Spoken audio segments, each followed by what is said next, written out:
Saudi ಅರೇಬಿಯಾದ ಮದೀನಾದಲ್ಲಿ ನಡೆದ diesel tanker ಡಿಕ್ಕಿ ಹೊಡೆದು ಬಸ್ ಬೆಂಕಿ ಹೊತ್ತಿಕೊಂಡ ಭೀಕರ ಅಪಘಾತದಲ್ಲಿ ಒಟ್ಟು 45 ಮಂದಿ ಸಾವನ್ನಪ್ಪಿದ್ದಾರೆ. ಅದರಲ್ಲಿ ಹೈದರಾಬಾದ್ನ ಒಂದೇ ಕುಟುಂಬ 3 ತಲೆಮಾರಿನ 18 ಮಂದಿಯೂ ಸಜೀವ ದಹನವಾಗಿದ್ದಾರೆ. ಮಕ್ಕಾದಿಂದ ಮದೀನಾಕ್ಕೆ ಉಮ್ರಾ ಯಾತ್ರಿಕರನ್ನು ಕರೆದೊಯ್ಯುತ್ತಿದ್ದ ಬಸ್ ಡೀಸೆಲ್ ಸಾಗಾಟದ ಟ್ಯಾಂಕರ್ಗೆ ಡಿಕ್ಕಿಯಾಗಿ ಹೊತ್ತಿಯುರಿದಿದ್ದು, ಭಾರತೀಯ ಕಾಲಮಾನ ಸೋಮವಾರ ಬೆಳಿಗ್ಗೆ ಈ ದುರಂತ ಸಂಭವಿಸಿದೆ. ಟ್ಯಾಂಕರ್ಗೆ ಅಪ್ಪಳಿಸಿದ ಬಸ್ಗೆ ಕ್ಷಣಾರ್ಧದಲ್ಲಿ ಬೆಂಕಿ ಆವರಿಸಿದ್ದು, ಪ್ರಯಾಣಿಕರು ಸಜೀವ ದಹನಗೊಂಡಿದ್ದಾರೆ. ಒಟ್ಟು 45 ಮಂದಿ ಭಾರತೀಯ ಸಾವನ್ನಪ್ಪಿದ್ದು, ಹೆಚ್ಚಿನ ಪ್ರಯಾಣಿಕರು ಆಂಧ್ರಪ್ರದೇಶ ಹಾಗೂ ತೆಲಂಗಾಣ ರಾಜ್ಯಕ್ಕೆ ಸೇರಿದವರಾಗಿದ್ದಾರೆ. ಇದೀಗ ಅದರಲ್ಲಿ ಒಂದೇ ಕುಟುಂಬದ 18 ಮಂದಿ ಸಾವನ್ನಪ್ಪಿದ್ದಾರೆ ಎಂದು ತಿಳಿದು ಬಂದಿದೆ.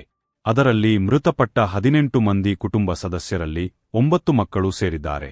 ನವೆಂಬರ್ 9ರಂದು ಹೈದರಾಬಾದ್ನ ನಿವಾಸಿ ಸೈಯದ್ ನಸೀರುದ್ದೀನ್ ಅವರು ಪತ್ನಿ, ಮಕ್ಕಳು, ಅಳಿಯಂದಿರು ಮತ್ತು ಮೊಮ್ಮಕ್ಕಳೊಂದಿಗೆ ಉಮ್ರಾ ಯಾತ್ರೆಗೆ ತೆರಳದಿದ್ದರು.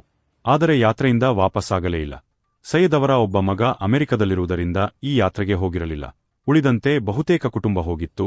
ಅವರ ಮನೆಗೆ ಬೀಗ ಹಾಕಿರುವುದು ಹಾಗೆಯೇ ಇದೆ ಎಂದು ಸೈಯದ್ ಅವರ ಸಂಬಂಧಿಕರೊಬ್ಬರು ಹೇಳಿರುವುದಾಗಿ ವರದಿಯಾಗಿದೆ.